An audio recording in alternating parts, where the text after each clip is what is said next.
Lucas, seja bem-vindo ao podcast Bio. Muito obrigado. Mais uma vez. Mais uma vez. É uma honra te receber. Acho que você esteve aqui há 1 ano atrás, né? Foi. Normalmente você vem para Floripa uma vez no ano. Uhum. E a última vez que você veio, a gente falou sobre algo que a gente tem em comum, que a gente compartilha, né?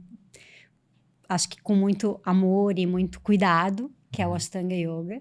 E eu te trouxe hoje aqui pra gente falar sobre outras coisitas massa. Eita. Vamos ver o que vai sair daqui. Me conta uma coisa. Qual a sua música favorita? Atualmente, a Invincible, do Tu. Por que atualmente? Porque eu acho que música é algo que mexe comigo desde quando me entendo por gente, assim. E aí tem fases, né? Tem aquela fase que você tá mais preso a uma música, tem fase que você tá mais se relacionando com outra música. E atualmente eu acho que Invincible do Tu, assim, é a que mais mexe comigo de alguma maneira. Você tem uma relação com a música muito forte, né? Você já foi músico. Uhum. Conta um pouquinho pra gente como foi essa história, esse momento da sua vida. Uhum. Bom, eu acho que a música, ela me acompanhou em vários momentos da minha vida, assim, desde a adolescência. E aí, quando eu comecei a escutar rock, né, foi uma fase bem legal da minha vida, que eu fiz muitos amigos, assim, queridos. E teve um momento que eu entrei na faculdade de Geologia. Geologia. Isso é novo, gente, eu não sabia. Faculdade de Geologia. E aí, tudo eu acho que, durante a minha vida, que eu me propus a fazer, eu tentei ser bom, né? Eu me dediquei. Não que eu tentei ser bom, me dediquei. E aí, eu estava super dedicado, super focado na faculdade de Geologia. Eu tinha a maior média de toda a faculdade, entre todos os semestres. Ganhei bolsa do CNPq no segundo semestre, que é algo que nunca acontecia no terceiro, normalmente. Eu ganhei no segundo. E aí, deu uma greve na Federal. E quando deu essa greve na Federal, foi uma greve super longa. E aí, eu peguei o violão e fiquei tocando, e fiquei ali de novo. E aí, entrei numa banda durante esse período. E quando a faculdade terminou a greve, eu não queria mais voltar para a faculdade. Eu queria seguir a carreira de músico. Né? De guitarrista numa banda de rock. E aí, larguei a faculdade, abandonei completamente, nem tranquei matrícula. E foi quando entrei na faculdade de publicidade. Ok, essa também eu não sabia. Vamos lá. E aí, na faculdade de publicidade, meu pai, como eu tinha bolsa do CNPq na geologia, então eu ganhava para estudar, meu pai falou, ó, não vou pagar a faculdade para ti, de publicidade, porque eu entrei numa particular. E aí eu comecei a trabalhar numa loja de roupa masculina, na Elos. Na Elos, antiga Elos, para poder tentar pagar a faculdade. E aí vi que não ia dar certo. Que ia ser só entrar num shopping, ficar de manhã até sair, já tinha escurecido, né? E depois ir pro ensaio da banda, que eu tava focado na banda. Pra que eu tava indo na faculdade, né? Faculdade, depois ensaio da banda. E sabia que ali não ia conseguir pagar. E abandonei tudo. E aí entrei na banda que eu mais gostava de Fortaleza, que era o Too Fuzz. E era uma banda que eu era incrivelmente apaixonado pelas músicas da banda, e aí surgiu a oportunidade de ser o guitarrista da banda. E aí eu entrei na banda em 2003. E aí acho que até hoje eu falo, foi a grande paixão da minha vida, assim, e o relacionamento mais difícil de quando terminou, quando eu saí da banda, né, na verdade. Não terminou, eu saí da banda e a banda terminou pouco depois. Mas são momentos super mágicos, assim. Até hoje eu tenho lembranças super bonitas, assim. Voltei a ser bem próximo do guitarrista e vocalista da banda, que era... A gente era um encarne, assim, a gente bem amigo. E hoje em dia a gente sempre se fala. E foi um momento muito bonito, assim. Acho que foi um momento que me construiu muito da minha personalidade hoje, foi nesse momento da banda, assim. E aí dá nostalgia, né? Às vezes quando... Que momento bonito. Ainda bem que eu tive esse momento, assim. Sabe? Foi 2 anos intensos viajando pra tocar fora de Fortaleza, né? A gente tocou quase todo o Brasil. Vocês chegaram a fazer de forma profissional. A gente tinha 2 clipes na MTV, né? Depois um terceiro, assim. Que eu já não tava mais na banda. E por que a gente não tem acesso a esses clipes? A gente pode fazer um Google? Tem, pode sim. Pode, Tá. inclusive, tem 2 CDs no Pegaram, Spotify. né? Pegaram. 2 CDs no Spotify. Clipe no Fala o nome da banda mais uma vez. Two Fuzz. Two Fuzz. 2, né? Aham. O numeral 2, F-U-Z-Z. Pegaram. É isso. Two Fuzz. E aí, os 2 CDs de músicas autorais no Spotify. E foi um momento super, super lindo, assim. E engraçado porque eu fazia parte desse contato com o público da banda também. Né? Eles tinham um website na época, não tinha Instagram, não tinha... tava no comecinho do YouTube. Então era Napster, né? Tinha aquela outra plataforma antes do Orkut também. MySpace. E aí eu lembro que eu respondia o mural Lembra que todos os sites tinham um mural pra você comentar, enfim. Como fosse um scratchbook, né? Aham. E aí eu lembro que eu tava de madrugada e comentei e recebi um comentário no mural da banda falando assim, estava assistindo YouTube, MTV agora, e vi uma banda que gostei muito, fui pesquisar, e pra minha surpresa era uma banda brasileira, e não só brasileira, como uma banda nordestina, né? E aí, na MTV, foi o primeiro momento que a gente soube que o clipe tava na MTV, né? E então foi um momento muito legal, e a gente chegou a tocar fora, né? Na França, com a banda e tal. Você era jovem? Eu era jovem, tinha 23, entre 23 e 22 a 24 anos. Isso foi a realização de um sonho?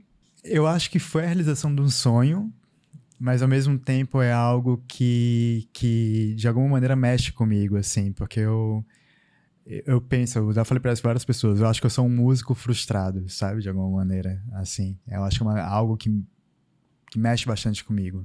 Mas talvez por uma coisa vaidosa, assim, sabe, O que você quer dizer com um músico frustrado?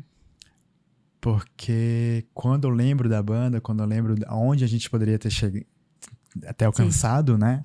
Não, cara, era tão bom, sabe? Era tão bom. Por que não? E eu gosto da música. Eu sei que eu não me dedico o suficiente na altura do que eu gosto de música. Entendeu? Então eu acho que eu gosto muito e eu acho que eu tenho medo de não ser bom o suficiente. Sabe? Então é uma paquera, assim, uma paquera que eu tenho um receio de me aprofundar. Então eu prefiro ficar naquela ilusão aquele relacionamento platônico, assim, um pouco, sabe? E você acha que o yoga ocupa um espaço que poderia ter sido da música na sua vida hoje? Eu acho que eu sou unifocal, na verdade. Tenho certeza absoluta. E aí eu acho que o yoga entrou e foi engraçado, porque eu saí da banda em 2005 e aí eu fiquei, meu Deus, e agora? A minha vida tava nisso, assim, tava toda depositada nisso. E aí eu fiquei bem mal, assim, fiquei bem triste, não a ponto de uma depressão, mas fiquei triste realmente, assim, era como se fosse meu mundo caiu, né? Claro. É um término, né? Foi um término, assim. E aí eu lembro que eu entrei na faculdade de psicologia. Não pra me curar, mas eu tinha três dúvidas, né, em relação à faculdade. Porque minha mãe falou, volta a estudar, né, faz alguma coisa. Eu tinha largado tudo, assim. E aí eu fiquei na dúvida entre arquitetura, fisioterapia e psicologia. Arquitetura, que exótico. Arquitetura. Porque eu gostava muito de desenhar também. E isso realmente perdi, assim, não tem mais esse... E aí... E o meu irmão falou, faz psicologia. E aí eu entrei na faculdade de psicologia. E aí adorava também. Essa você terminou? Essa eu terminei. E aí, quando eu tava no segundo semestre da faculdade de psicologia, terceiro semestre, eu entrei no yoga. Né? Então, eu entrei na faculdade de psicologia e aí estudava muito, tinha as notas super boas, assim. E aí entrei no yoga nesse momento. E aí o yoga começou a tomar corpo. Nunca imaginei ser professor nem nada. Aí virou o seu foco. E aí virou meu foco. Mas virou meu foco por uma paixão minha. Aquilo não era o objetivo de ser professor, de nada disso. E aí eu fiquei com muita dúvida, porque comecei a dar aula, substituindo, né, vários professores de Fortaleza. E aí foi um momento que eu pensei, eu me formo porque o yoga e a psicologia tem tudo a ver. Sim. É algo que casa, não é algo totalmente separado, né? Não era, eu estava fazendo engenharia elétrica, por exemplo, né? Eu estava fazendo psicologia e eu vi que o yoga tinha muito ali. Tanto é que eu brincava no final da faculdade, quando as pessoas perguntavam, qual é a abordagem que tu vai seguir? Terapia comportamental, behaviorismo, psicanálise, né? Aí eu falava, vou seguir Patanjali. Daí que eu brincava, falava assim, vai seguir Freud, vai seguir Jung, vai seguir Skinner. Eu falei, não, vou seguir Patanjali. A pessoa, quem? Eu falei, não... Aí eu falava só para os mais conhecidos, assim, né? Que eu sabia que eu não ia me internar como louco. Porque tinha tudo a ver. Tinha tudo a ver.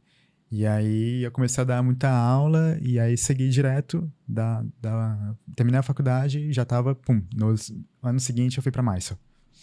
E essa tua capacidade, assim, que é impressionante, de foco, eu não sei se é o foco que é impressionante ou se é o quão consistente você consegue ser com esse foco, né? Você vai, não necessariamente para ser o melhor, como você falou, né? E pelo que eu acho que eu já te conheço há um tempo suficiente para saber que você vai fundo, mas eu achei que talvez isso pudesse ser uma coisa mais nova na tua vida, mas te ouvindo falar, né, da música... das faculdades, faculdades, as coisas que você experimentou na vida, você tem uma capacidade impressionante de focar e ter consistência nesse foco. Você sempre foi assim quando era criança, por exemplo? Ou isso foi uma coisa que você desenvolveu depois? Você consegue ter essa clareza? Eu acho que eu sempre fui assim. Minha mãe falava assim, tu era muito chato. Né? Tu, quando queria uma coisa, colocava algo na cabeça, tu não aceitava o resultado contrário do que tu queria. Tu ficava naquilo ali, até insistindo em tudo. E foi um alerta que meus pais deram, assim, né? Quando eu comecei com a coisa do yoga, como comecei a ler, porque era algo pra mim, não pensava em ser professor, mas eu comecei a comprar livro, eu lia esses livros rápido, assim. E aí minha mãe falou, cuidado, olha o que aconteceu com a banda, que tu tava totalmente focado nisso, né? Olha o que aconteceu com a banda e tal, como tu ficou. Aí eu falei, não, mãe, mas o yoga sou eu e eu.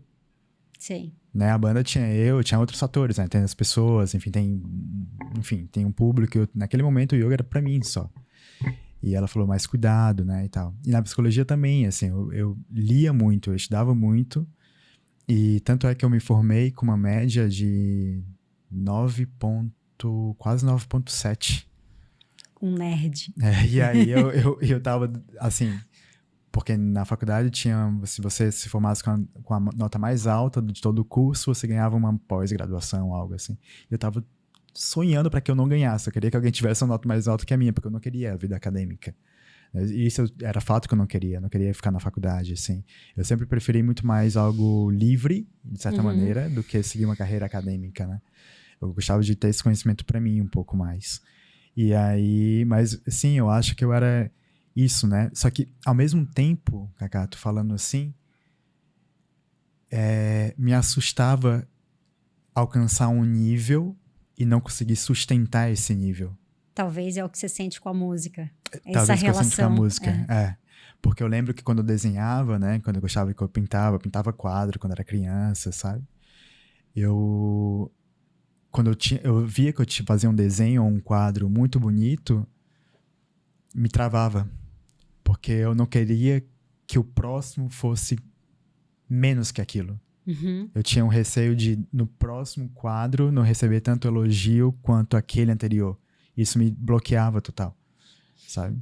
E tu acha que isso, de alguma forma, moldou a tua performance como professor, que também é algo que impressiona, né? Você entrou na sala de aula hoje às 6 e você talvez Às 11 terminou hoje. Você terminou a prática às 12, né? De dar aulas às 11, mas depois você deu quase 2 horas de palestra. É uma dedicação, assim, eu acho que eu fico tranquilamente 4 horas em sala de aula, mas eu tomo todinho, eu faço xixi, eu mordo banana, eu preciso de elementos externos para me manter ali dentro, né? E eu vejo que você tem uma... Você acha que, de alguma forma, toda essa história tenha moldado a tua personalidade como professor? Eu acho que sim. Eu acho que eu criei um senso de responsabilidade muito grande, assim, sabe? De, tipo, eu tenho que fazer, eu vou lá e faço isso, né? E eu acho que tem muito pouco de uma influência do meu pai também, que eu via que o meu pai era muito... Minha mãe fala, né? Tu é muito parecido com o teu pai, assim. Ele era muito focado nisso. Ele era, tipo, casa, trabalho, trabalho, casa. Né? E tinha que fazer, sabe? Então, acho que eu sinto que é algo meu, assim, de... como filho mais novo, né? Eu queria dar orgulho pro meu pai. Então, eu tinha essa coisa de, tipo... Vai lá e vai sério. Vai lá e faz bem, sabe? Então, tem isso, mas hoje em dia eu acho que não vejo mais como uma pressão. Né? No começo, sim. No começo, quando eu comecei a dar aula de yoga, sim, né? Principalmente quando você substitui professor. Sim. Tu sabe disso, né? Sim. Tu ia substituir alguém... E aí, quando você via, sei lá, tu ia substituir um professor que tinha 15 alunos. E aí, se o professor falava que era tu que ia substituir, aí na aula tinha 3, 4, dá um... Ai, eu não sou bom o suficiente. Sim. Eu acho que todo professor de yoga, ou todo professor de qualquer coisa, passa por isso, assim. Mas hoje em dia, não. Hoje em dia eu sei que eu faço o meu melhor e tem gente que vai gostar e tem gente que não vai gostar. Né? Não tem essa pressão que me drena, mas na verdade eu sinto uma pressão gostosa. Eu acho que me nutre de energia. Eu acho que por isso que eu não... Parece que eu não busco algo externo, mas ao mesmo tempo eu tô ali me alimentando de uma energia, né? De alguma maneira, sabe? Então é algo que eu gosto, assim, né? A gente sabe. A gente sabe que você gosta. E como você vê esse processo de transformação que você viveu ao longo dessa tua trajetória como praticante, como professor de yoga, né? Assim, eu acho que a gente se conheceu num momento em que a gente estava meio que começando segunda série, meio que... Não que a gente saiba muito sobre yoga e não que a gente tenha total conhecimento daquilo que a gente faz hoje, né? Mas com certeza a gente tem muito mais experiência, muito mais vivência, né? E até clareza sobre o todo do que a gente tinha naquela época. Sim. Que eu não sei quantos anos isso faz. 11 anos. Né? Eu acho que eu vi, assim... Talvez se tu olhar pra minha vida, você veja também uma grande mudança, né? Mas pra mim, assim, o teu caminho foi muito, talvez não esperado, assim, né? Aquela pessoa que comia uma pizza inteira, 15 churros e de repente você é vegano, você tem esse cuidado, essa atenção com o meio ambiente, com os animais, isso virou uma bandeira para ti, virou uma coisa, virou um valor, né? Que eu acho que talvez antes o valor era o prazer, Sim. Independente de qualquer coisa. Sim. Talvez o valor era um prazer, mas talvez não tinha nem noção de valores, né? A gente também não a gente não vai saber e também não faz diferença, né? Sim. Mas assim, como você vê que isso foi a prática de yoga, isso foi a maturidade, isso foi a psicologia, isso foi parte da tua infância, isso foi a influência que você teve do seu pai, que é uma pessoa que a gente sabe que, da forma como você fala, alguém tão importante para ti. Como que você vê esse caminho, assim? Se é que você vê, né? Eu acho que eu vi... Como acontece comigo, me parece tão natural o processo, né? Essa etapa de processo. E eu acho que é uma maturidade de autoconhecimento, realmente, né? Eu lembro a primeira vez que eu fui para Mysore, que eu não sabia nada. Não sabia usar uma máquina de lavar, né? Eu não sabia cozinhar. Eu lembro que você ficou na minha casa uma vez, eu te pedi para comprar cenoura para pretinha, e você falou, eu nunca comprei cenoura na minha vida. Exato. Né? Não sabia cozinhar nada, não sabia preparar nada. E, claro, é um pouco dessa uma maturidade de alguém que está crescendo, que está que tá saindo desse desmame, por mais que seja tardio, há um desmame de uma vida morando com os pais e tal. Mas aí eu acho que, tipo, a questão da alimentação disso, porque a minha primeira vez para Mysore, eu era vegetariano já, mas eu era vegetariano de salada, né? Eu tinha que saber o que eu estava comendo ali, né? E o vegetariano come ovo e leite, derivados do leite. E o meu jantar era sempre um paneer, que é a ricota, né? Uhum. E um ovo. E a Dani, que foi quando eu compartilhei o apartamento lá em Março na primeira viagem, falava, meu Deus, o pessoal prepara isso, a casa fica cheirando a ovo, né? E a queijo. E isso tá legal pra tua articulação. E eu tinha muito dor no joelho, né? Desconforto no joelho, na verdade, no joelho e no quadril. E aí eu fui observando mais isso, eu vi que o yoga estava relacionado com isso também, né? Com a alimentação, como eu comia. E fui avançando na prática e fui ficando mais sutil, né? Na alimentação, assim. Por mais que naquele momento que a gente se conheceu, eu já estava ali na segunda série, mas ainda assim, eu acho que estava num ponto de conhecimento ainda superficial de alguma maneira, né? O corpo estava indo, mas a mente não estava acompanhando esse processo do corpo, né? Eu lembro quando eu ia nas consultas com o Bruno, que ele falava, ó, aí tu sai daqui, come um monte de pão de queijo, cookie e, né? Você gostava de ir naquela época, você gostava daquele consultório do Bruno, porque tem aquele cookie. Porque tinha um cookie do lado. Exato. E aí era algo que era como... Eu fazia tudo aquilo ali para poder me intoxicar, mais ou menos, assim, né? E eu acho que encontrei o ponto com o passar do tempo, né? De, tipo, dessa consciência, especialmente naquele momento de pandemia, onde a gente ficou, todos nós ficamos, não sei, um pouco mais introspectivo, um pouco mais isolado, até se abrir de novo para o mundo, né? Que aí começou as lives, começou todo esse aula virtual, né? O próprio podcast, foi esse momento, assim, que tudo se abriu um pouco mais para o mundo, para mais alcance, mas o primeiro momento foi um momento de muito introspecção. Medo, né? De medo, insegurança. sabe? E foi nesse momento que eu fiquei um pouco, cara, que eu tô fazendo como pessoa, né? E aí foi que várias fichas para mim foi caindo, assim, e o veganismo veio dentro desse pacote, né? De, tipo, tentar menos impacto, tentar, enfim, ver o que eu tô causando com a natureza, e tudo isso, assim.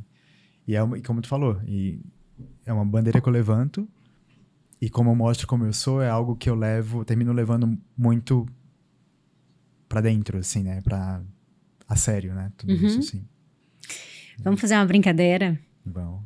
Qual a tua banda favorita? Tu. Brasileira?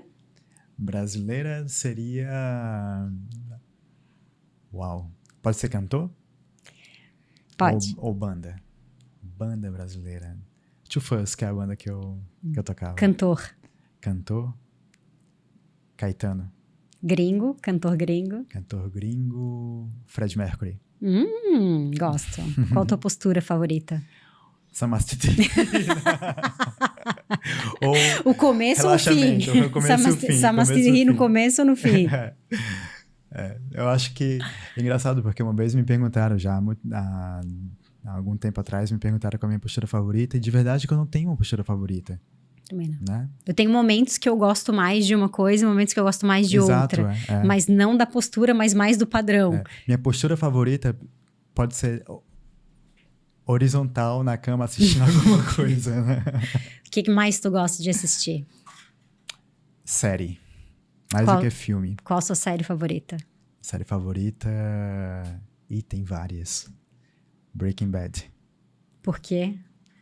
Por toda a construção psicológica dos personagens ao longo da série. É muito interessante, Netflix ou Paramount?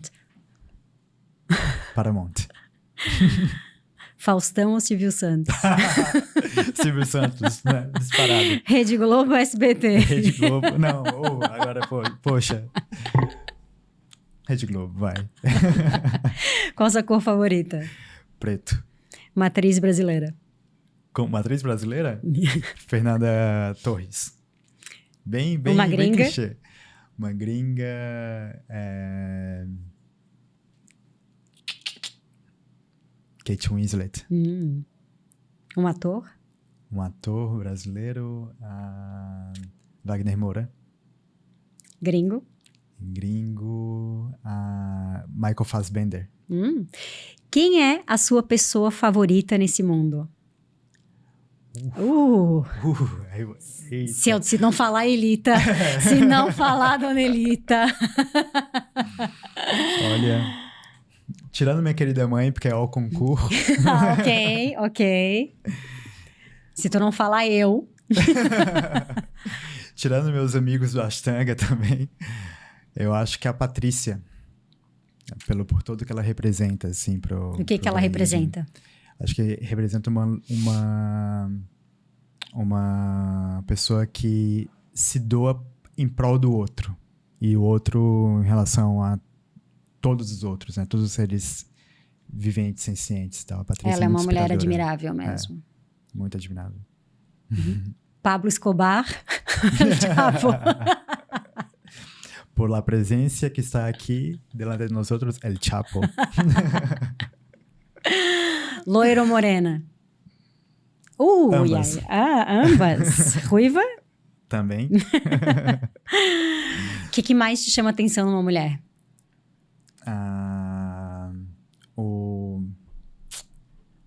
Eu acho que a maneira de sorrir. E num homem? A simplicidade. Qual a tua cidade favorita no mundo? Lanzarote. Se não fosse Fortaleza, você viveria lá? Creio que sim. Acredito que sim. Hablei espanhol, creio que sim. Creio que sim. Sim, como não? Gostas mais de cidade ou de praia? Um mix dos dois. Você tá solteiro ou tá casado? Peguei! Solteiro. Casado com a prática. Qual a tua comida favorita? Açaí. Olha, sempre foi, né? Sempre foi. Sempre foi desde que eu passei a gostar de açaí. Né? Bom, porque antes você não gostava. Não, achava puro terra sem nunca ter experimentado. Lucas, o que mudou no Ashtanga Yoga depois do que aconteceu? Pra ti, dentro de ti. Acho que mudou só a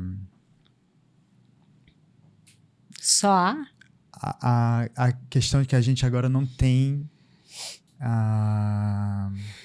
Aliás, a gente continua tendo a referência, que foi o Charat, né? Ele sempre vai ser a referência pra gente, né? Que somos alunos dele. Mudou essa... Eu creio que o compromisso de ter que ir a Mysore, ou de ir a Mysore. Não de ter que ir, mas de querer ir a Mysore, né? Então, eu tinha esse compromisso de estar com ele. E agora não tem mais esse compromisso, porque ele está com a gente, né? Sempre vai estar com a gente. Então, não tem mais esse lugar físico, né? Ele era Mysore, afinal de contas. Eu lembro que uma vez a gente conversando e a gente falou isso, né? Eu só ia pra Mysore. Se ele se muda para Bali, vai ser Bali. Se ele se muda para Estados Unidos, vai ser Estados Unidos. Se ele se muda para Portugal, vai ser Portugal. Então, e agora com a ausência dele fisicamente falando, ele tá com a gente para onde a gente for, né? Então, acho que esse compromisso de Mysore foi o que mudou. Bom, se é uma pessoa que me acompanha, né, há muito tempo, e eu tenho um perfil absolutamente bad lady, com a prática, não com a disciplina, mas com a performance, né? Eu sou uma pessoa que eu não mato a minha prática, assim, eu tenho uma relação com subir no método muito bem no match muito bem estabelecida, mas eu sou meio, quem sabe hoje a gente deixa só o pezinho aqui, né? Eu gosto de dar umas... Eu tenho uma mente que gosta de né? Uma certa dificuldade com isso. E para mim mudou muito a relação com a minha prática. E eu acho que você talvez até esteja vendo isso agora, né? O quanto mudou a minha prática do ano passado para cá. E na verdade ela não mudou do ano passado para cá, ela mudou desde o ocorrido para cá, né? Eu acho que eu talvez tenha me colocado num lugar de preservar ela em mim. Uhum. Mais do que de forma externa, porque Sim. isso pra mim sempre foi uma coisa muito preservada, Aham. né? Eu sempre ensinei aquilo que eu aprendi, eu sempre fui muito respeitosa, muito dedicada à estrutura do Charad e não tanto com a minha prática, Aham. nesse sentido, assim. E isso foi uma coisa que mudou muito em mim, né? Porque o que mudou, né? Não mudou nada. Exato. Não mudou nada, É. né? Mas alguma coisa aconteceu dentro de mim. Você sentiu isso? Em um primeiro momento, sim. Sabe, no primeiro momento eu fiquei como... Puta merda. Pra quê? Sabe? E Tipo, agora? E agora? Sabe? Mas foi algo muito rápido. Que isso aconteceu e no outro dia eu pensei, como ele iria querer que a gente agisse com a nossa prática. Não como comunidade, mas como a nossa prática. E continua fazendo o que foi ensinado. Faz, né? Talvez não tenha mais um avançar, né? Se você estava preparado para isso. Mas a gente já avançou tanto, Mas a gente já né? avançou tanto, a gente aprendeu tanto com ele, né? Ele Não já deu todos, tanto pra mas gente. tantos de nós aprenderam tanto. Aham, exato. E aí, no dia seguinte, eu já tava lá no match fazendo tudo o que tinha que fazer e na melhor forma possível, sabe? E várias pessoas me mandaram mensagem, caramba, sério? Eu falei, sério? Mas também teve muito isso, né? Eu comentei com alguém, assim, eu já tive a morte de alguém mais importante pra mim. Ou que foi tão meu pai, importante quanto, né? né? Sim. E o meu pai, a ausência dele também foi a mesma coisa. E aí, o que eu faço? Eu fico empacado ou eu sigo a vida, né? E eu acho que uma melhor forma de homenagear alguém que se foi é continuar vivendo, né? É preservando o legado, né? E é isso, ele tá vivo na gente, assim, né? Você sente essa presença. Sinto. Sem ser algo meu místico, sem ser algo, Eu né? também. É algo como, uau, sabe? Eu como ser humano, tem muito dele impresso em mim. Porque ele me ensinou muita coisa, ele ensinou pra gente muita coisa, né? Só o fato de estar ali, por mais que não tenha sido um asno específico, ou uau, que ensinamento espiritual foi esse, mas tem muito dele. Assim como tem de outras pessoas, só que a gente tem lá tinha esse lugar de pouco de reclusão, né? A gente ia pra Mysore, a gente ficava em Mysore, né? Não tinha... Eu lembro que nas primeiras viagens que a gente ia, não tinha esse monte de curso que tem hoje em dia, esse monte de distração que tinha. Você ia pra Mysore, não tinha essa facilidade. Não tô falando de algo nostálgico, de tipo, naquela época. Não, é mais em relação a... As primeiras viagens da gente não tinha aula online. É o tempo disponível, a gente tinha muito tempo. Tinha muito tempo disponível. Muita resenha. E esse tempo disponível, vários insights saíam dali. Porque imagina, você tem uma prática forte, todo dia, na presença dele, e o resto do dia livre. E nesse resto do dia livre, que é aqui, a gente estava trabalhando, dando aula, fazendo alguma coisa, imagina o tanto de coisa que sai. E, de certa maneira, era muito ensinamento em pouco espaço de tempo. Sim. Para depois absorver. Então, ele deu muito pra gente. A gente aprendeu muita coisa na ida a Mysore. Né? Várias decisões da minha vida importantes foram tomadas lá, assim. Sim. Né? Você acha que ele cumpriu o caminho dele? Ele fez o que ele tinha que fazer? Eu acho que sim. Você tem esse sentimento? Eu tenho esse sentimento que é como... Pode alguém questionar, mas era muito novo, não tava mais... Uau, muito novo, que fez tanta coisa, sabe? Imagina quantas pessoas tocaram aqueles pés, assim. Quantas pessoas tiraram foto Num com legado ele? tão pequeno. E um legado né? tão pequeno. De tempo. De tempo. Né? Sim. Curto. De curto. Imagina, é muita coisa. Muita coisa. Então, acho que foi bonito, assim, de certa maneira. Se você olhar pra trás e falar, uau, a vida dele foi bonita. Foi muita coisa. Fantástica. Muito. Imagina. Né? Quantas pessoas ele inspirou? Quantas pessoas ele inspirou. Eu achei super bonito quando eu vi eu assisti a cerimônia que teve em março, né? Quando ele faleceu. Eu assisti pelo YouTube, né? Eu tava na Itália quando teve essa cerimônia. E aí um amigo dele, pessoal, que não tem nada a ver com yoga, falou... ele não era Paramaguru, ele era Vishnu Guru. Por que tudo lindo. que ele trouxe para Mysore, né? Tudo que ele como é que ele suportou em Mysore em relação a dar suporte à comunidade de Mysore, né? Porque ele falou, tem pessoas aqui em Mysore mais famosas, mais ricas do que ele. A cidade se desenvolveu, né? A cidade Muito. se desenvolveu, pessoas mais famosas. Sadhguru é de Mysore. O dono da Infosys é de Mysore. Então, mais rico e mais famoso. Mas nenhum deles continua morando em Mysore e nenhum deles deu para Mysore tanto que Sharat deu. Então, ele é Vishnu Guru para as pessoas daqui. Imagina, tantas pessoas que teve a vida abençoada, de certa maneira, por ele. Não abençoada em relação ao santo, mas imagina que teve uma vida mais digna, né? Imagina quanto ele movimentava a gente indo para lá, sabe? Eu fico pensando quantas... Assim, para mim foi uma coisa muito forte, porque eu já vinha há um tempo falando que eu já não queria mais ir a Mysore.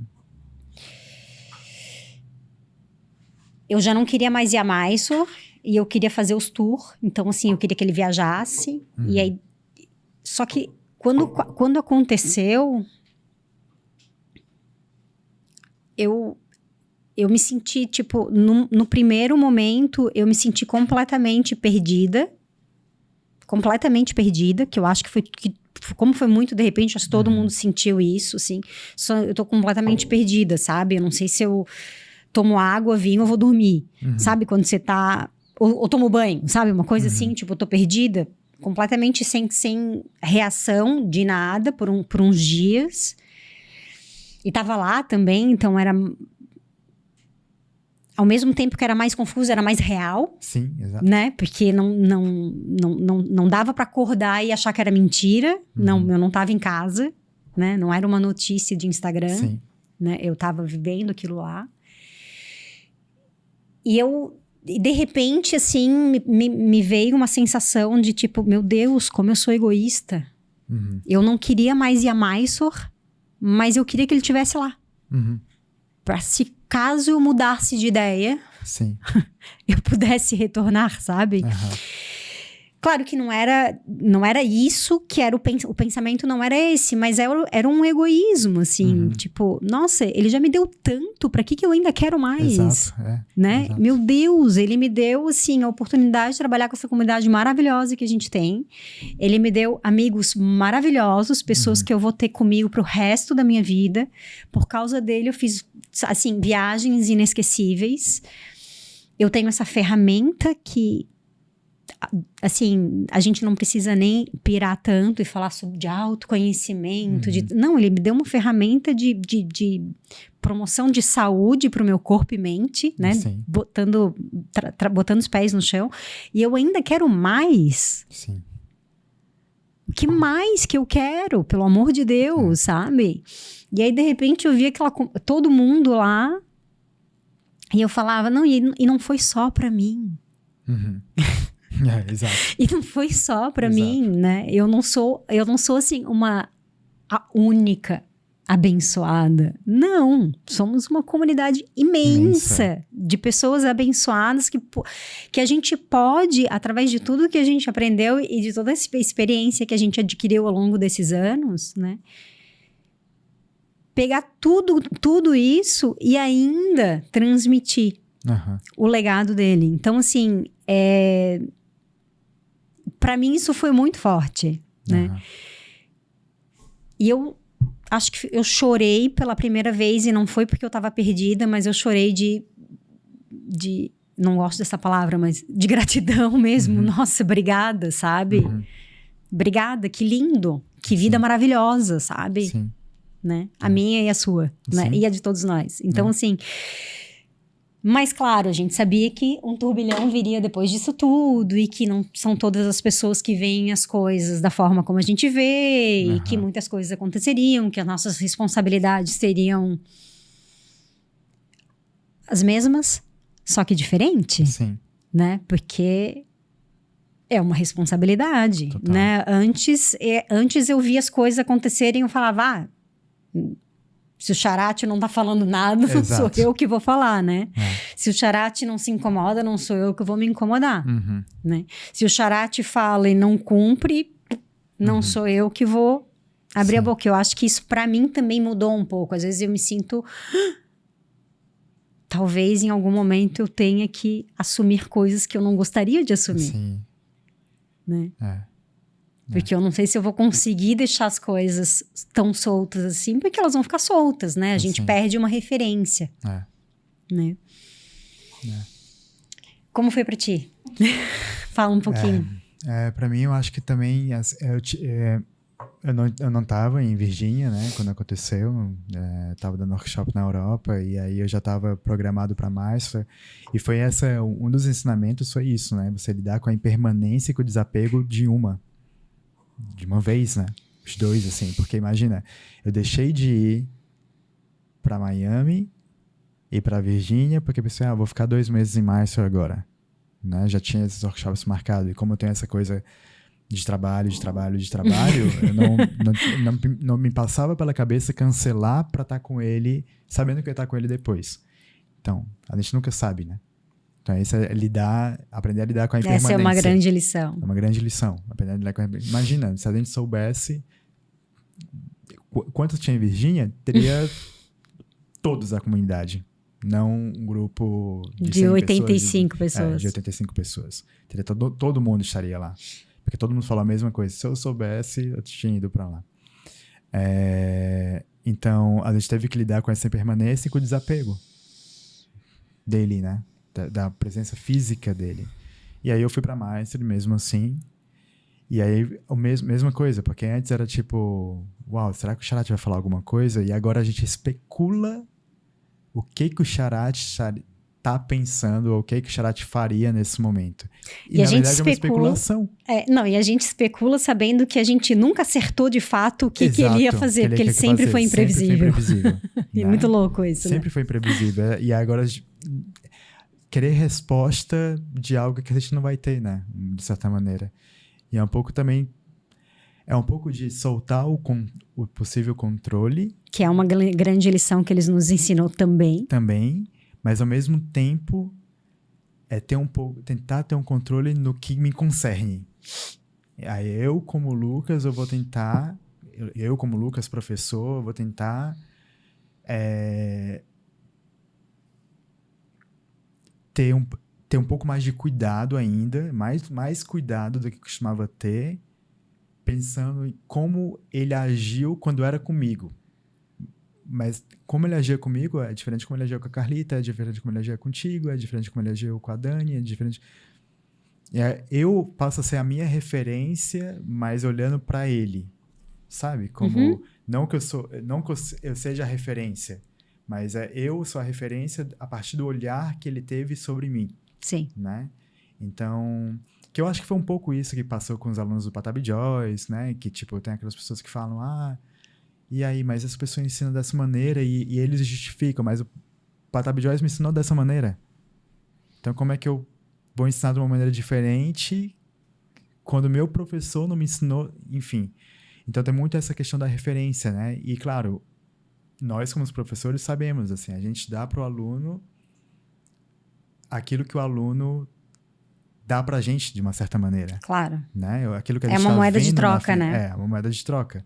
Né? Então, a gente via, por exemplo, às vezes, como o Charate me exigia alguma coisa, exigia no bom sentido, tá? E não exigia dentro da minha capacidade, e para a pessoa do lado era um outro critério. Né? Então, qual o critério que eu uso? Esse critério que ele usou comigo, mas também tendo a referência de como ele estava tratando a turma, né? Como ele via, não, mas olha só, essa pessoa, enfim, tá há tantos anos aqui, já fez tantas coisas, né? Você vê que o yoga perpassa o asana, né? E aí... O que é o yoga perpassar o asana? É como a gente pensar em pessoas que a vida tá girando, a energia daquela pessoa tá mudando, né? A gente vê alunos que chegam com um tipo de energia para baixo, aquela coisa meio assim, e depois com a prática vai saindo alguma coisa, com a dedicação, com a constância, né? De tipo, eu tô Eu venho todo dia. Eu venho todo dia, mas por determinados motivos, que pode ser físico, de uma limitação física, momentânea ou fixa, né? Uma limitação na perna, enfim, de um braço mais curto, alguma coisa do tipo. Eu tenho que fechar tal postura, né? Talvez não. Mas você está se dedicando todo dia, mesmo com essa limitação? Tô. Por que não avançar? Né? Então, e você vê que a energia da pessoa tá mudando. Ela continua sem fechar tal postura, mas olha como ela tá bonita. Olha como brilha o olho. Olha como tá alegre. Olha como saiu daquele estado. Né? Então, é isso, é o yoga acontecendo na vida, né? Então, isso é bonito, assim. Eu acho que ele... Imagina, se a gente que tem... Meia dúzia de aluno consegue perceber essas coisas, imagina o cara que tinha... Com a experiência dele. Né? Imagina quanto tipo distinto de corpo ele ajustou, ele tocou, ele viu. Personalidade, etc. Sim, ele me tratou como bad lady desde o dia 1. Desde o dia 1. E eu não conseguia ver isso. Levei anos pra ver que, tipo, né? Ele nunca me exigiu nada físico. Nem me exigiu muito e nem pouco. Ele só me mostrava onde eu negligenciava as coisas. Ele só me apontava aonde eu tava escorregando. E é um pouco disso, assim. Tu quer? Vamos lá. Tu quer dar um migué aqui? Tô vendo. Né? Tu não quer? Bom, eu também. Por mim. Sabe? Então tem isso, assim. E a gente vê, como eu viajo bastante dando workshop, você vê como muda o biotipo da pessoa de acordo com o país, de acordo com a personalidade, se é frio, se é calor, se é tropical, se é nórdico, enfim. Tudo isso tem que ser levado em conta quando você está dando aula. Eu queria, antes de a gente finalizar, uma das minhas perguntas era uma das minhas últimas. Como é para ti essas voltas que você tem dado no mundo para ensinar? Eu acho que entra na mesma questão de responsabilidade, sabe? De compromisso. De ter compromisso, sim. Porque eu tento manter... Primeiro, é super difícil para mim falar não, né? Quando me convidam, porque é quase como... Caramba! Isso quer dizer que eu posso convidar mais vezes? Com toda certeza, né? Mas é como se fosse... Caramba, como é que eu posso... Eu me sinto muito afortunado, assim, de trabalhar com algo que me move, né? Algo que de certa maneira me apaixona, mas não pelo aço, não sei, me move. Eu não consigo, eu juro que eu não consigo explicar o que é. Então, quando me convidam, eu fico, caramba, me convidam ainda, sabe? Tipo... E aí eu vou e eu mantenho o compromisso, não importa o fuso horário, não importa o clima, né? Continuo praticando de madrugada, às vezes nos horários mais loucos do mundo, porque eu também não deixo de dar minhas aulas online. E aí vou para fuso horário de 6 horas a mais e continuo dando aula online. E aí pratico de madrugada para dar aula de manhã cedo. E mantenho isso de alguma maneira, porque eu coloco como um propósito.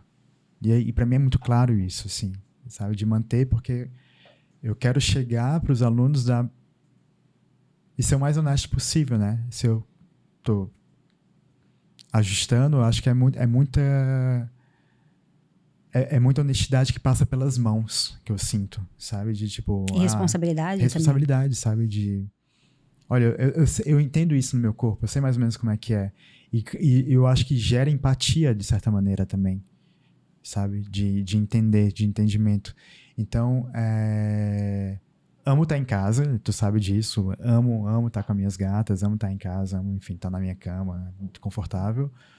Mas me dá uma vida, não sei. Eu me sinto vivo dando aula também, né?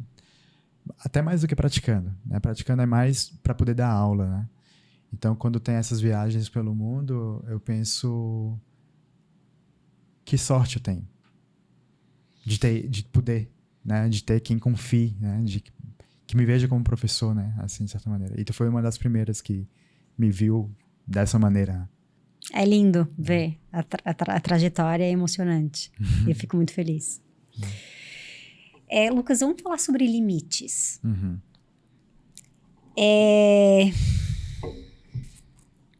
Você acha que você tem limite físico a nível de asana? Creio que sim. Na verdade, eu prefiro crer que sim. Para não achar que... O que seria o que tu acredita ser um limite físico nesse sentido? A própria finitude da vida, né? Uhum. A própria finitude da vida já é um limite físico. E é como, assim, algo que é fato. A gente nasce, cada dia que passa, a gente está mais perto Sim. do nosso A gente fim. está mais velho, embora criança. Embora criança, a gente está mais velho. Sim. E as nossas células estão mais velhas. E o nosso organismo está mais velho.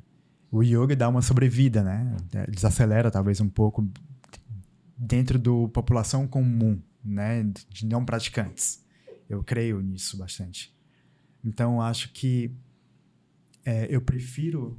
E algumas pessoas já me escutaram falando assim, eu tô descendo a ladeira e parece que ano que passa eu tô subindo mais um novo morrinho ali. Mas eu prefiro manter o pensamento de que eu tenho sim um limite, né? Eu tava falando para algumas pessoas, né, que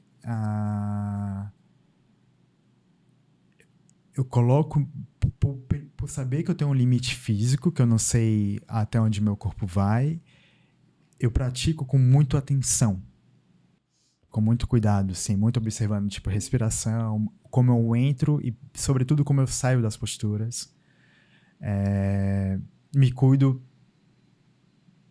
para que eu tente ter uma ilusão de controle pro outro dia, né? Porque a gente não sabe. Sim, claro. Né? Pode ser que dormindo, algo acontece ali. Mas eu me cuido tentando pensar que no outro dia vai estar tudo dentro do normal. E pratico com essa atenção, né? De, olha, hoje tu tá podendo, amanhã tu não sabe, né? Porque dentro da prática de asana, assim, o que eu sinto é que nada veio tão fácil, pelo menos durante a primeira, segunda série, assim. Acho que na terceira, quando eu entrei na terceira, eu acho que eu já tinha mais maturidade, então... Mas também já tinha mudado muito o teu estilo de vida, o que facilitou o asana. O que facilitou o asana, né? Tanto mudar o estilo de vida, como essas duas primeiras séries mudou muito o meu corpo, muito. Então, mas nada veio tão fácil, mas nada também veio muito difícil. Então, é quase como aquele mediano, assim, né? Tá ali. Só que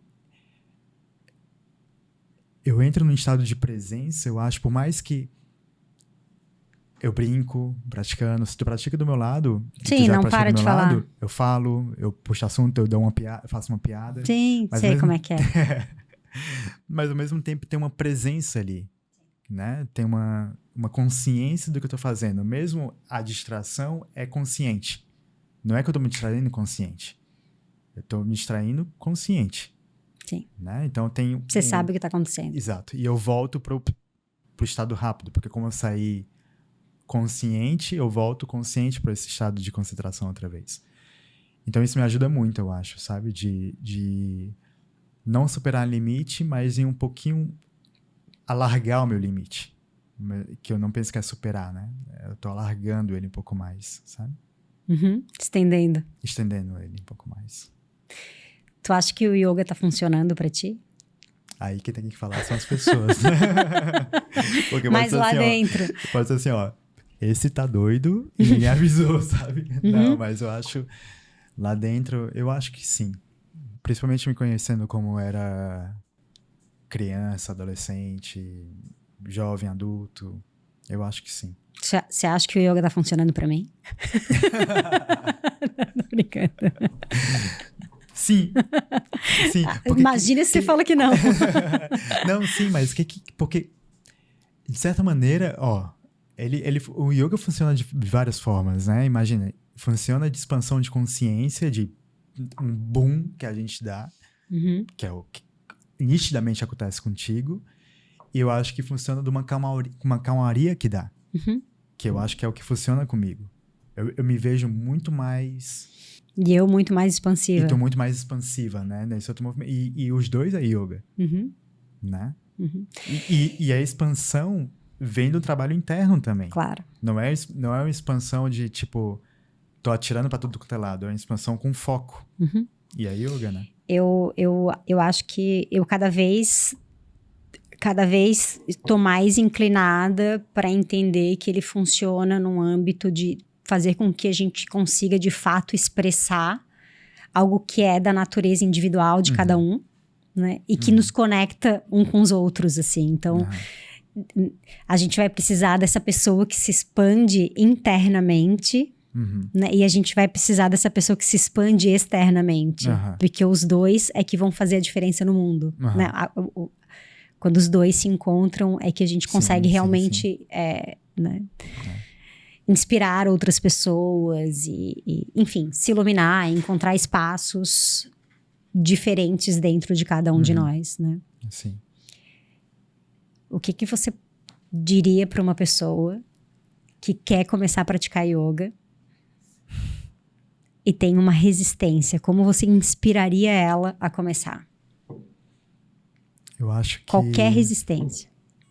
Eu acho que se você se propõe, e é algo que eu levei muito pra mim, e com tudo, né? Como eu falei da faculdade, enfim. Se você se propõe a dar o seu melhor ali. Não o seu melhor pra poder ser algo, ou alguém, ou enfim. Mas o seu melhor porque valorizando o seu tempo. Sabe? Então, se eu vou colocar meu tempo praticando, eu vou colocar uma dedicação ali. Então, até hoje, é quase como um segredo, assim, que eu faço. Eu tenho uma oraçãozinha que eu faço desde sempre, quando eu comecei a praticar. Eu repito essas palavras sempre, né? Que quando eu termino, o Sichasana, inclusive, quando tá ali descansando, mentalmente começa, que é prática, amor, devoção, dedicação, determinação, disciplina, força, coragem, entrega, saúde e paz. Que é quase como se fosse um mantrazinho que fica bum, bum, bum, bum, bum, bum. O que significa amor pra ti? Amor é como... Não sei explicar o que seria esse amor, mas eu acho que é algo que tu faz com o coração. Independente, não é um amor romântico, mas é algo uma presença. É algo que tá ali, que tu sente que é verdadeiro. Qual a tua maior motivação? Eu acho que é tentar ter uma vida mais relaxada. Mais ainda? Tu queria relaxar mais? Eu já queria que tu tivesse uma banda de rock de novo.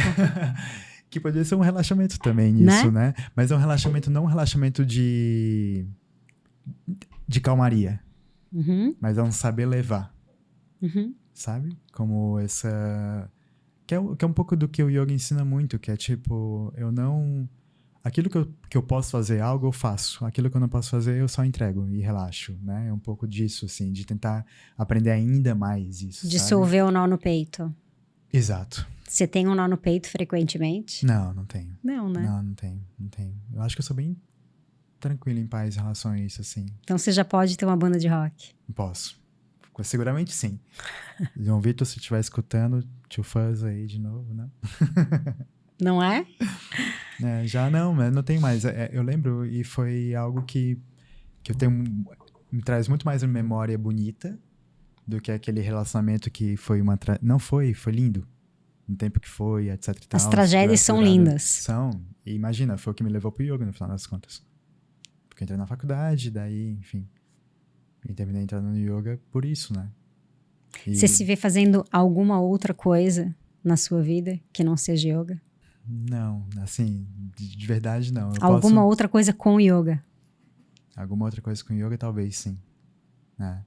Talvez sim. Que eu acho que é o que me perpassa um pouco, sabe? Mesmo isso, assim, a gente estava tendo uma conversa, né? Nesses dias, mesmo às vezes lendo um livro, eu faço, não sei, inúmeras associações que eu não consigo ainda... Me vem na cabeça e me some da cabeça. mas associando com prática, com yoga, com... Tanto é que tem vários filmes, assim, que eu assisti pré-yoga, que eu queria assistir novamente para poder ter um outro olhar, sabe? Olha só isso, né? Enfim, com essa visão agora, com essa maturidade de agora, enfim, né? Mas não me vejo, eu acho, fazendo outra coisa, assim. Resenha de filme? Qual o teu diferencial?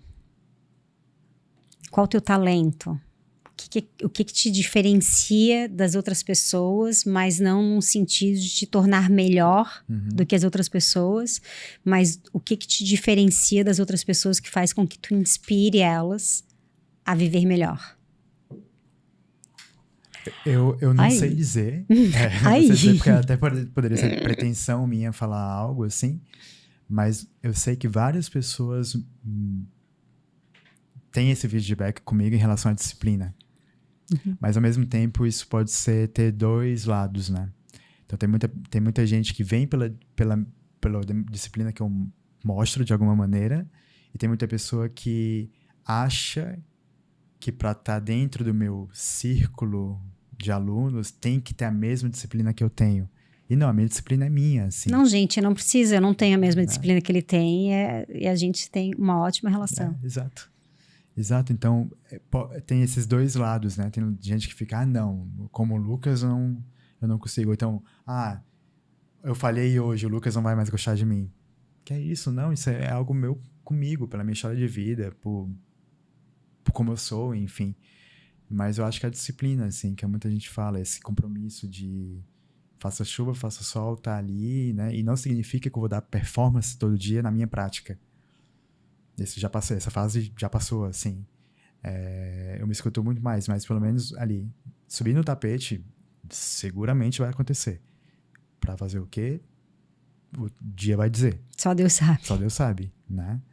O dia vai dizer, mas que eu tô ali, tô, né? Que eu tento vivenciar isso, tento, né? Mas ao mesmo tempo, não é que eu, vou no carro, escuto Krishna Das. Óbvio que não, meu mantra, né? Jaya Shri. Não, eu escuto rock, eu escuto, enfim, escuto outras coisas, assim, né? Qual tua banda de mantras favorita? Não faço nem ideia, né? Não faço a mínima ideia. Sabe? Então, é isso, não tenho, né? Eu já tive alunos que falam assim, é sério que tu escuta Metallica? Imagina pra mim que sou mulher. Exato, né? Imagina. Sim. Então é tipo, não, eu tenho yoga como algo resolvido aqui, eu não preciso colocar um terceiro olho, um mala, né, no pescoço, enfim, eu tenho yoga de um outro lugar na minha vida, assim. Mundano no sentido de, tipo, nós somos seres do mundo, né? Sim. Então não tenho nenhuma pretensão de, vou me iluminar, vou... Não tem? Nada. Até eu sempre brinco que a iluminação, imagina, em Fortaleza a Enel, né? É caro. A iluminação é caro, imagina. Não tenho essa pretensão, não. Eu acho que eu acho que se você tem essa pretensão, é o primeiro passo para que ela não venha, né? Você vai querer Eu fico um pouco muito, confusa às vezes, sabe? Porque eu gosto desse mundo, sabe? Eu gosto dessa bagunça. Eu adoro pessoas. Bom, acho que todo mundo sabe que eu adoro pessoas, né? Adoro essa coisa do calor. Gosto até dos conflitos. Eu gosto dessa, né? Essas coisas do mundo material, assim. Eu tenho esse prazer por essas coisas, mas também ao mesmo tempo parece que eu tenho essa ferramenta de autoconhecimento, daí eu fico estudando os textos, e aí todos os textos falam sobre Samadhi, Moksha e N outros nomes o desapego, que enfim, fala sobre iluminação. Eu falo assim, às vezes parece que eu fico um pouco confusa, sabe? Que eu fico estudando essas coisas, mas ao mesmo tempo eu quero tanto estar aqui. Né? Eu gosto tanto de café, né? Sabe? De estar nesse mundo, de me relacionar com as pessoas, que estar distante das pessoas, ou por um motivo me isolar, ou por um motivo perder o tesão pela vida, me dá um certo faniquito. Ai, não, eu gosto tanto disso, né? Sim. E aí, pra mim, o yoga é um lugar de... como é que eu faço para seguir tendo esse tesão todo por essa vida, né? Sem desanimar dela, podendo usufruir dela, né? O yoga, no final das contas, é uma ferramenta que me ajuda a viver tudo isso da melhor maneira possível, né? Talvez um dia eu pense na iluminação, mas... Não. Fato que não é. Exato, e eu acho que essa iluminação ou essa liberação é terrena mesmo, sabe? É aqui. É aqui, e não significa que eu vou me isolar, né? Que eu vou, enfim, a minha consciência vai subir e eu não vou estar mais aqui, né? Nesse sentido, né? Sim. Vou pra caverna, vou me isolar. Não, é algo mais como eu tô bem, eu tô em paz, sabe? Fazendo o que eu faço, eu tô em paz. Sim, tá tudo bem. Tá tudo bem, sabe? Eu não tenho... Eu faço porque eu gosto, eu não faço porque eu preciso. E você se sente bem. Eu me sinto bem. Tá tudo bem. Tá tudo bem. Você se sente realizado. Me sinto. Se você pudesse olhar pra trás, você mudaria alguma coisa? Nada, faria tudo igual. Igualzinho. Tudo. Lucas, muito obrigada. É uma honra te ter aqui. É uma honra te ter lá em casa, te ter aqui no Bio, te ter em casa, no Shala, que é o lugar mais especial que eu tenho, cuidando das pessoas mais especiais da minha vida, né? É uma honra. Obrigada. Desde sempre.